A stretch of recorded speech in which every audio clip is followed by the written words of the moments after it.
Kahit anong tanong ngayon, Kayang-kaya. sasagutin ko, Your Honor. Ano ang status nyo talaga ni Miss Paruray?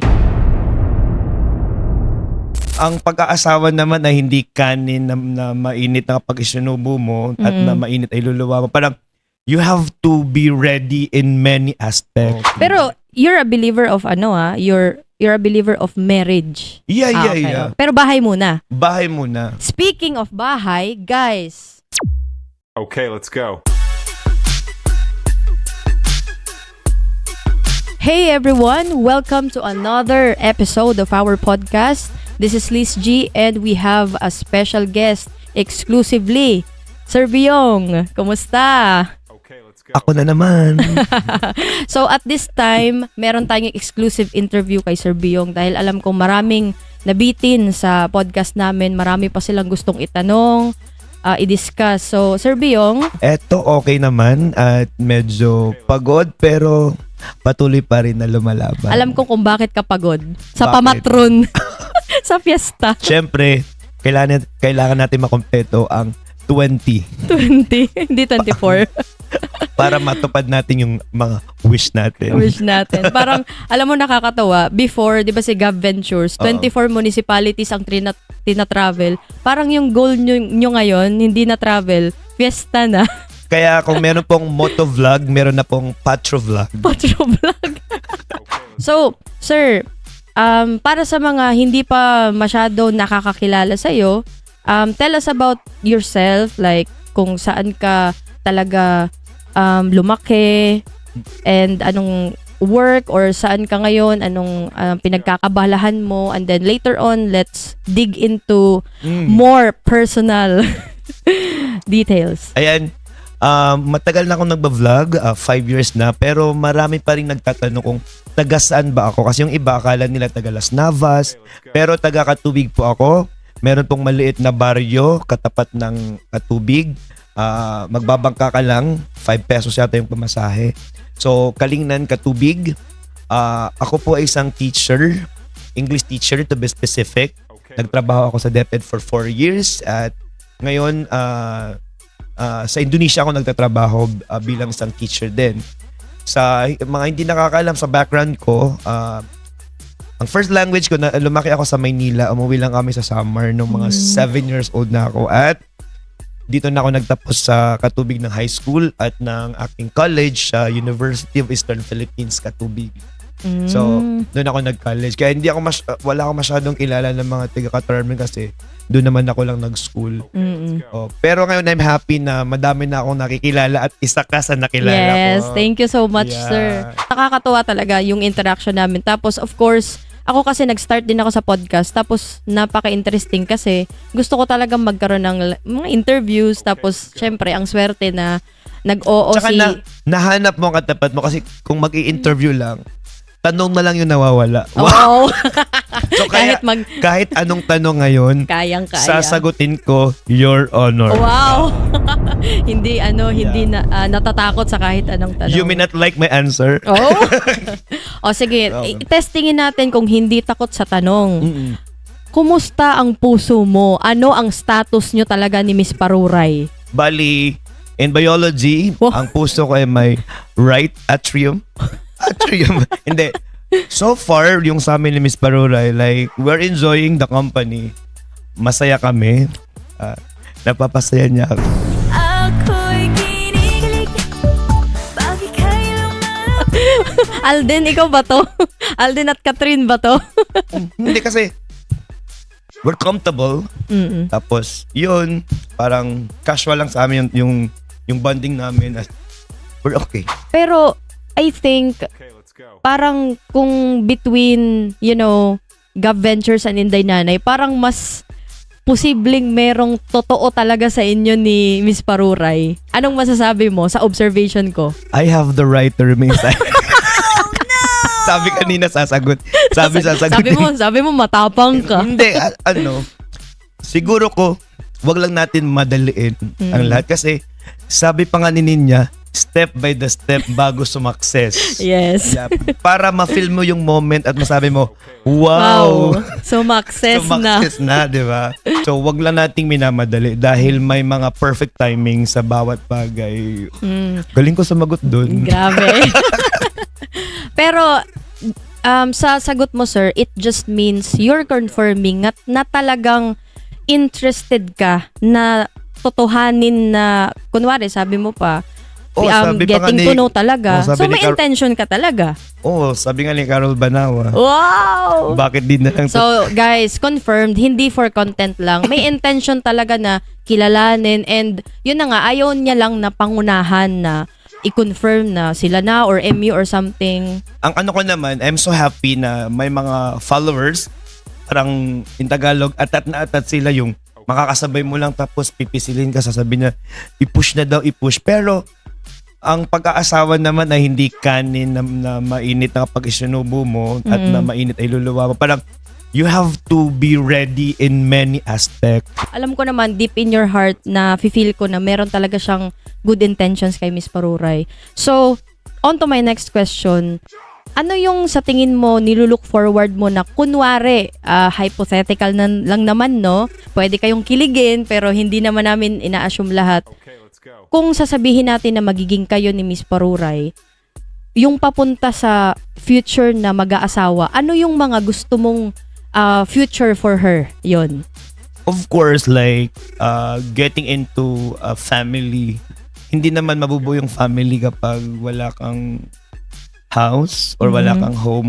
Napaka-importante. Kasi ako lumaki talaga ako na nakikitira lang kami sa mga relatives sa silong ng bahay ng lolo namin, sa lumang bahay ng tita namin, which is napakahirap kasi kung sa Big Brother is isa-isang eviction, kapag nakitira ka, lahat forced eviction. Di ba? Parang Pasensya na po.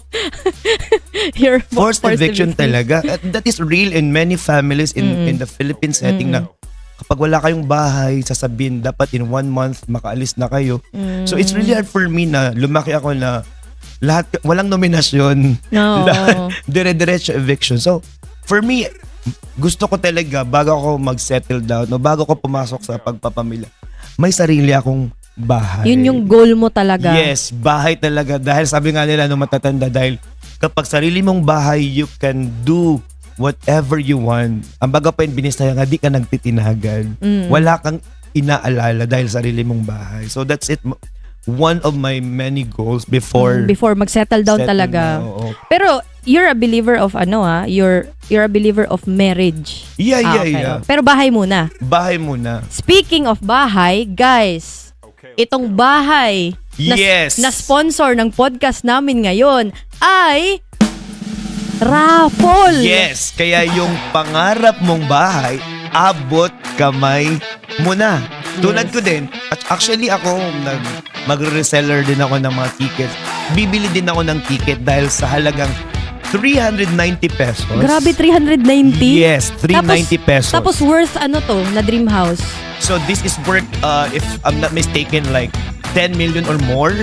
So meron ka ng chance na manalo ng bahay na ito. At there's more. Ano pa yun? Hindi lang bahay at lupa na. Wow, grabe. Package na siya. At ito pa, yung proceeds, Yun. mag-extend sila ng mga charity work sa 20 public schools dito sa Northern Oh my Samar. God. That is the good thing.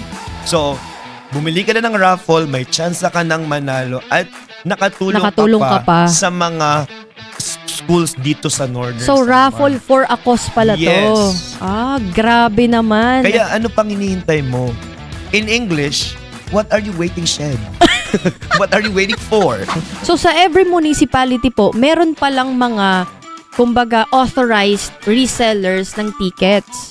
So, isa si Sir Biyong dito. Yes. Aside sa promoter siya and siya yung isang trusted talaga na Yes, ng uncle content ko creator. dito. Uncle. Parang biglang naging uncle. Yes. Kanina actually pagpasok namin sa gate, ninong. Tapos pagpasok na may ilaw na uncle. Uncle mo na.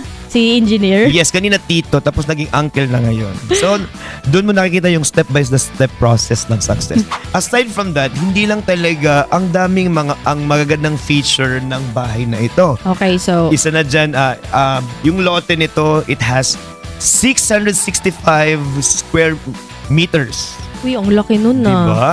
It has 3 bedrooms. Wow, Oh. 3 bedrooms na siya. Yes. Tapos, parang, if I'm not mistaken, meron akong tinitignan na details. Meron na tong mga included na yung mga furniture. Yes. Grabe. Hindi lang 1, hindi lang 2, hindi lang 3, kundi furnitures. Madami siya. Diba? Hindi mo kinaya. Hindi mo kinaya yun. Hindi ko expected yun. Hindi lang 1, hindi lang lang 2, 2, hindi lang 3, kundi Oh. furniture. Oh, yung iba kasi one niture lang. Yes. Ito furniture. So dito, furniture. Para isang latagan na lang. Ito po ang mga detalye ng bahay na to. Kung makukuha mo to at mananalo ka sa raffle, ang property po ay merong complete papers. Titled na siya, tas may tax declaration. Yes. Ang floor area niya is 135 square meters. Ang lot area niya, sabi niya ni Sir Biyong, 665. Sobrang luwag po nun. Kung makikita nyo po, later on sa mga i-upload ni Sir Biyong na house tour, yung garahe po, ang laki, pwedeng lagyan pa nga ng swimming pool. Swimming pool. Tapos may kitchen, may mga modular cabinets, tapos yung water supply niya filtered na. San ka pa? Tapos, Ito pa. oh my God. Dahil problema natin sa Northern Summer ang Yes. ilaw, it has the provision of generator. O, Grabe. diba? Parang all-in na talaga. Literal na dream house. Yes, tapos 2 elegant elegant bathrooms with water heater. Hindi ka na Wow. magpapainit. Tapos, meron siyang 2 kitchens. Of course, kapag 2 kitchen, may tinatawag na clean kitchen at And dirty kitchen. Oh. Para saan ang dirty kitchen? Sa mga taong dirty, pero nagmamalinis. Wow. Parang may hugot ka dun, sir. Excuse po. Okay, tapos syempre, dining area, living room. Tapos ito, modern perimeter fence. And of course, sobrang lapit lang din ng mga tindahan, 'di ba? Yes. Malapit po to sa Moray Park. Ano pa bang mga Yankees? Yankees. So, super makaka-enjoy ka kung gusto mo ng dream house na Very accessible siya sa mga area kung saan pwede kang mag-order ng food. yon. So, number 1, meron siyang modern L-shaped na sofa. Di ba? Oh. Hindi dumaan sa ABC, Oh, dumiretso L sa agad. L. Premium. I'm telling you. So, napaka-advanced nung sofa. Hindi dumaan sa ABCD. hindi ko ma-imagine yung letter A na sofa. Ang hirap mag-usap-usap, Oh, no? gusto mo may queue. Tapos meron siyang 8-seater na elegant wood dining table. Ito yon. Oh, dito yun. Diba? As in talaga, Elegant. super elegant. Hindi bagay dito kapag ang ulam nyo ay mga tuyo lang. Dapat may mga sarsa. Steak. Oh. Yeah. Tapos, meron siyang high chair, tapos bar counter. So, again, yung kasali sa mga furnitures is meron din siyang pull-out bed. 2 layers na yun ng bed and meron siyang queen-size bed na pinaka-master's bed. Meron pang king-size bed. So, kasi 3 bedrooms po yun. Yes. Tapos, meron siyang isang set ng floor-mounted aircon. Wow, inverter pa. Tapos, meron siyang 3 pieces na yun na nga, yung aircon at may Samsung inverter na ref. Grabe. Tapos, ang gas cooktop niya, sir, La Germania. Okay. Tapos, meron tayong range hood and Google TV. 55 inches TV. Grabe. Yes, 55 inches. Flat screen. San ka pa? Tapos, 390 lang yung ticket. Kaya, what are you waiting for? Bumili ka na, hanapin mo na ang mga ticket resellers na nagkalat ngayon sa Northern Summer. Bumili ka na at you have the chance. This is not just a house. Kapag nanalo ka, this will be a home for you with your Yes. family. Sa halagang 390 390 pesos. Of course, dahil nasabi na natin yung features ng bahay na to, yung mga nagme-message sa'yo hanggang 12:00, baka gusto mong sagutin dito, mga makukulit. Sa para mga ma-address. nagme-message sa akin, Ang official office hour ko, sa gabi nagtatrabaho talaga ako. Sumasagot ako ng mga messages. Pero, bigyan mo naman kami ng baby time. Wow! Siyempre, may nag-aantay ng good night. Oh, okay. Kumain ka na ba? Kumain ka na ba? Oo. Hindi. Kapag hindi ko po kayo nare-replyan, meaning po fully occupied pa ako noon. Pero kapag free time naman po, nag-re-reply din po ako agad. Mm-mm. Sana maintindihan nyo kung bakit minsan late si Sir B yung mag-reply. Dahil syempre, may nire-reply May nire-replyan na iba. Oo. So, busy kay Miss Paruray. Kayo naman ni. Hindi ka napaid. Paid cam. So, sir, meron pa bang mga frequently asked questions na gusto mong i-address? So, mostly ang tanong, nasaan yung location? So, ito po, kung pupunta kayo sa Bubon, hindi kayo papasok doon sa parang pinaka-town nila. Dediretso kayo sa National Highway. Opo. Paglagpas nyo po ng may church ng San Isidro kasi, lagpas lang kayo ng konti doon. Before mag-Somoray Park, meron kayong makikitang tarpaulin ng bahay. Tapos, turn right po. So, ilalagay na lang namin sa description yung link ng mapa. Another possible question is, 390 ang ticket. Pwede bang bumili ng 10, 20? Pwede. And sa mga nagtatanong kung kailan to ira-raffle, draw, So, kailan ba idodraw? So, it should be in 2 to 3 months hanggat mabenta lahat Mabenta yung lahat. ticket. So, dahil maraming it's a volumes of ticket. So, bibigyan natin ng 2 to 3 months. 3 months at i-announce naman sa official page ni Sir Black. So, malalaman natin. At sa page ko din mismo malalaman kung kailan na yung draw para lahat nakatutok, lahat nakabantay. Dahil lahat alam ko, excited manalo sa bahay na ito. Sa bahay ni Kuya. Sa bahay ni Kuya. Sa bahay ni Kuya. Pero Tapos- ngayon pa lang, kiniklaim ko na sana Oo. manalo ako. Yes. Pag nanalo si Sir Biong, nai-imagine ko na dito sa tatanda ni Miss Paruray. Tapos parang pagpasok mo dito, syempre, bibisita kami. Pagpasok mo dito, Liz. Gawin mo nga yung Big Brother voice. Dahil isa ka sa mga nabigyan ng pagkakataon. Paasak niyan talaga.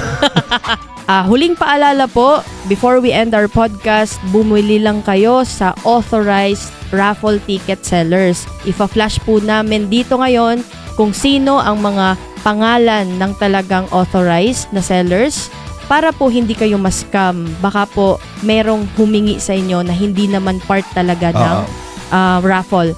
And of course, thank you so much sa mga sumusubaybay. Kung meron po kayong mga katanungan, pwede nyo pong i-message si Sir Biong. He's one of the top agents, kumbaga, and promoter of this raffle. Supportahan nyo po dahil ito po ay raffle for a cause. Yes. May dream house ka na, nakatulong ka pa. Okay. Again, thank you so much. This is Liz G and I am Sir Biong. Kita Kits! Salamat!